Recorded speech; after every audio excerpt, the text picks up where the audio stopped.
இன்றைய நாளுக்குரிய வார்த்தை லேவியராகமம் 20வது அதிகாரம் 24வது வசனத்தின் பின்பாகம். பாலும் தேனும் ஓடுகிற அந்த தேசத்தை உங்களுக்கு சுதந்திரமாக கொடுப்பேன். உங்களை மற்ற ஜனங்களை விட்டு பிரித்தெடுத்த உங்கள் தேவனாகிய கர்த்தர் நானே. இஸ்ரவேல் ஜனங்களுக்கு கர்த்தர் இந்த ஆசீர்வாதமான வாக்குத்தத்தத்தை கொடுக்கிறார்.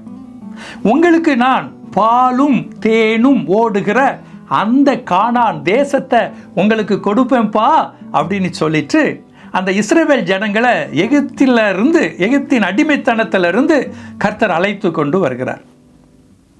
வாக்குத்தத்தத்தை கர்த்தர் கொடுத்து விட்டார். ஆனால் அவர்களை நடத்தக்கூடிய இடம் ஒரு வனாந்தரமான ஒரு இடத்தின் வழியாக அவர் நடத்தி கொண்டு வருவதை வேதத்தில் பார்க்கலாம். இன்னும் ஒரு வழி உண்டு. மற்ற தேசத்தின் வழியாக அவர்கள் சென்றார்கள் என்றால் ரொம்ப சீக்கிரமாக அந்த பாலும் தேனும் ஓடுகிற அந்த தேசத்தை அவர்கள் சென்று அடைந்து விடலாம். அதற்கு பதிலாக கர்த்தர் என்ன செய்கிறார்னா வனாந்திரத்தின் வழியாக இவர்களை நடத்துகிறார். காரணம் என்ன?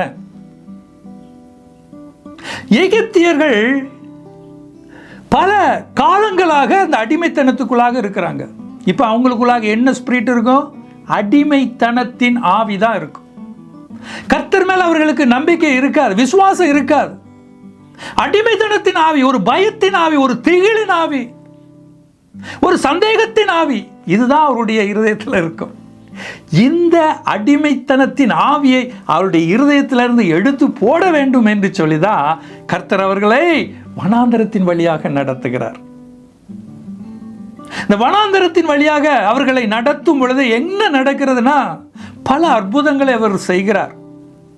செங்கடலை பிளக்கிறார், வானத்திலிருந்து மன்னாவை கொடுக்கிறார், கற்பாறையிலிருந்து தண்ணீரை வரவழைக்கிறார்.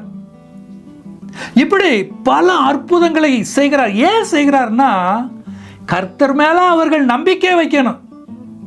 பாலும் தேனும் ஓடுகிற தேசத்தை என் ஆண்டவர் தான் கொடுத்தார், என் ஆண்டவரால் மாத்திரம்தான் அந்த காரியத்தை செய்ய முடிந்தது என்கிற அந்த விசுவாசம் அவர்களுக்கு வர வேண்டும் என்று சொல்லித்தான் அவர்கள் அந்த வனாந்தரத்தின் வழியாக நடத்தி கொண்டு வருகிறார்.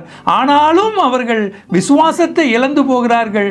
சீக்கிரமாக பெற்றுக்கொள்ள வேண்டிய அந்த ஆசீர்வாதத்தை 40 வருடங்கள் சுற்றி திரிந்து கடைசியாக அவர்கள் அங்கு சென்று அடைகிறதை நம்ம வேதத்தில் பார்க்கலாம்.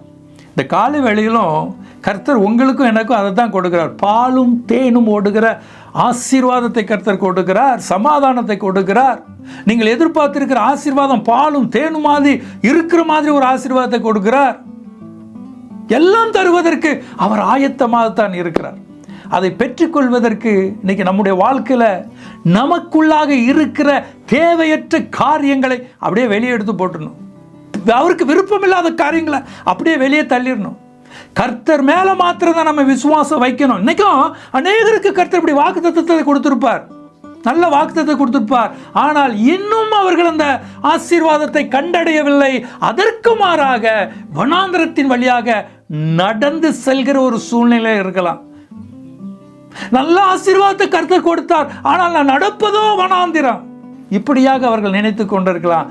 இந்த வனாந்தரத்தில் நம்ம நினைத்து பார்க்க வேண்டியது, இன்றைக்கு வரைக்கும் நான் வனாந்தரத்தில் நடந்தாலும் என் கரங்களை பிடித்து கொண்டு என் கர்த்தர் நடத்துகிறார், என் தேவையை சந்திக்கிறார், எனக்கு அற்புதங்களை செய்கிறார். Praise the Lord. எனக்கு கொடுத்த வாக்குத்தத்தம் இன்னும் நிறைவேறல தான், ஆனால் என்னுடைய தேவை, அன்றாட தேவைகளை கர்த்தர் நடத்துகிறார். அது என் கர்த்தரால் மாத்திரம்தான் முடியும். இன்னைக்கு இப்படி நடத்துகிறவர், இன்னைக்கு என் தேவையை சந்திக்கிறவர், இன்றைக்கு எனக்கு ஒரு அற்புதத்தை செய்தவர், எனக்கு பாலும் தேனும் ஓடுகிற அவர் வாக்குத்தத்தம் பண்ணின அந்த ஆசீர்வாதத்தை எனக்கு தருவார் என்கிற அந்த விசுவாசம் உங்களுக்குள்ளாக பெருகும் பொழுது, நீங்கள் கர்த்தர் மேலே நீங்கள் நம்பிக்கை வைக்கும் பொழுது, அவர் மேலே நீங்கள் விசுவாசம் வைக்கும் பொழுது, கர்த்தர் நிச்சயமாகவே அந்த வாக்கு தத்தத்தை உங்களுக்கு தந்து உங்களை ஆசீர்வதிப்பார். God bless.